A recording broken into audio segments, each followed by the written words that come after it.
Hey guys, Sandile here. God lives on top of the hill and gardens on top of the hill. Um, gonna. I was just checking now on my butternut, my squash that I had protected from the monkeys, just to see how it's going and give you guys an update.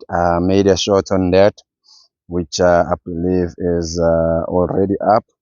And now I'm going to do a bit of a not so short but not so long video in comparison of what or which is a better system of protecting your squash or your butternut from the monkeys, given the few systems that I have tried and I'm still trying and experimenting with here on my backyard garden. As you can see, probably it is raining. Not it's drizzling. It's drizzling. There's rain falling. So I thought, because I came and I checked and I found out that the monkeys have finally managed to yank the squash with the plastic bottle out away of the plant. So thought, well, this is an opportunity to actually do this video. I can't miss it.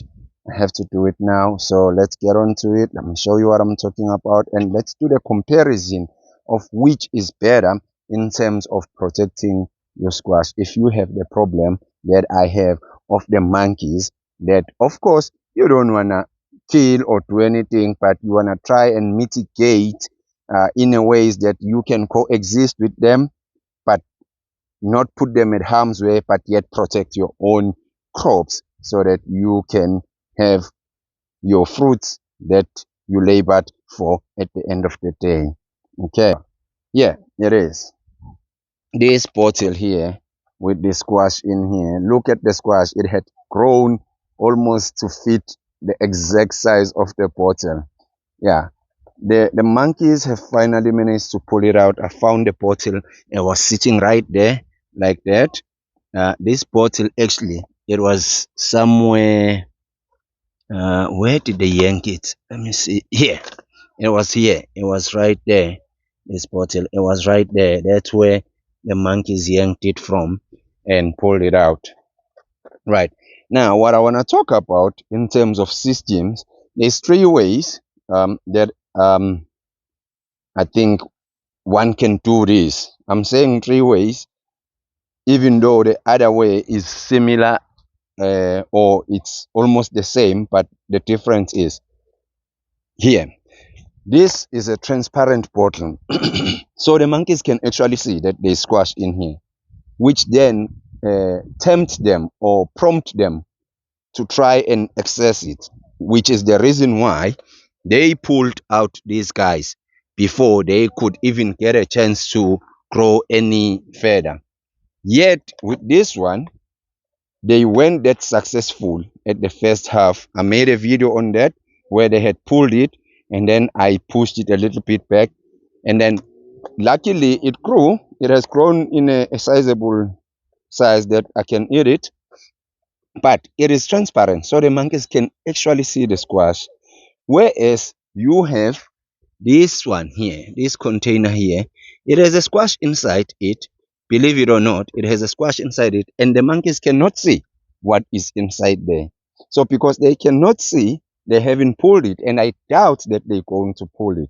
I think that one is going to be the longest runner in terms of surviving the monkeys than any of the other systems that I've put in place. Now I'm going to go and show you the other way that I do or I use, which is actually what I used to do back in the day, but I stopped it because sort of not literally stopped it completely because I've done it here, but I kind of like don't like it because eventually what happens with the grass um, on top of the squash, the grass attracts insects that comes and live under the grass and creates their own motel or hotel, whatever, and then they end up eating or damaging the squash itself. Underneath this grass here, there is a squash. So I put this grass here on purpose. I've done this before. I was successful with it. The monkeys don't tend to actually pull the grass and check.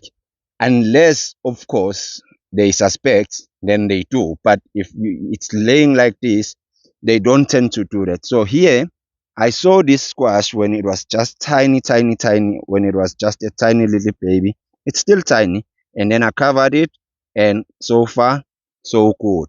It's coming very well, so that is my third system.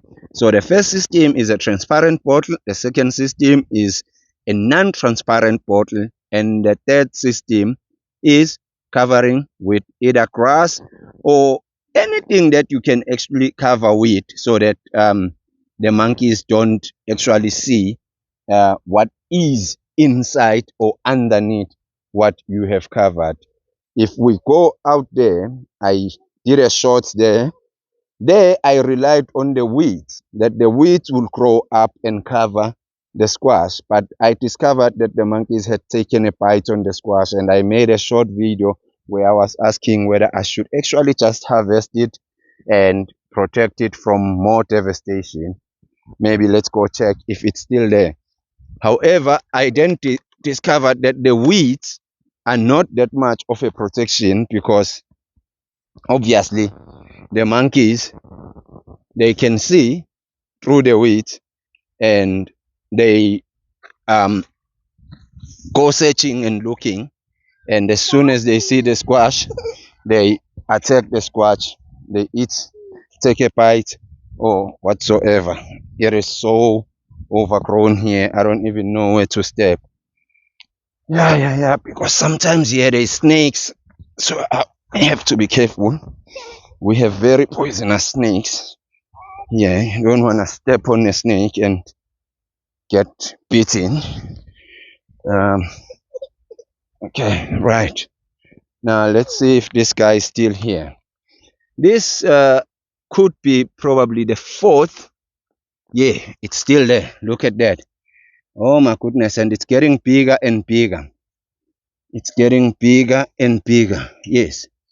This could be the fourth way you can actually protect your squash. But there's no guarantees that this guy is protected, because the monkey that took a bite there, you can see those are monkey teeth there. The monkey that took a bite there, it still has a memory of where the squash is. And it can come back at any time and take more bites, or eat the whole thing completely and finish it.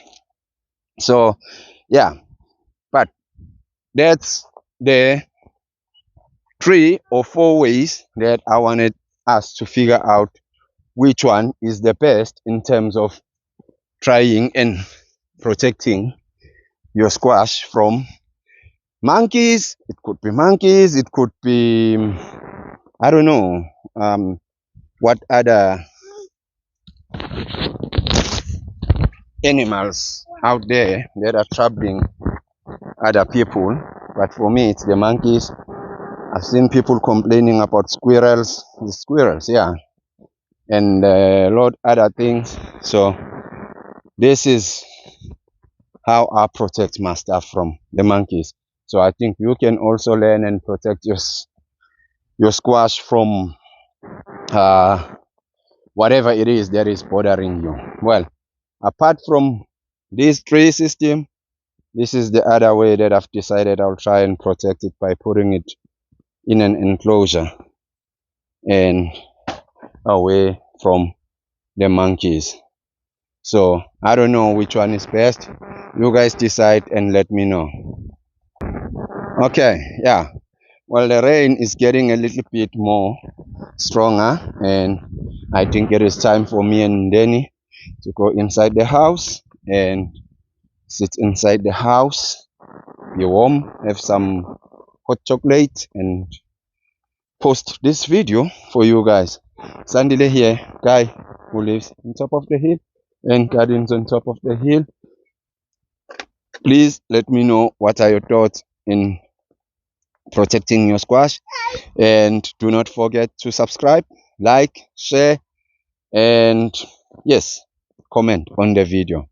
I am out, and Mdeni is out.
we can still reuse this guy. Tie it here. It's good to go.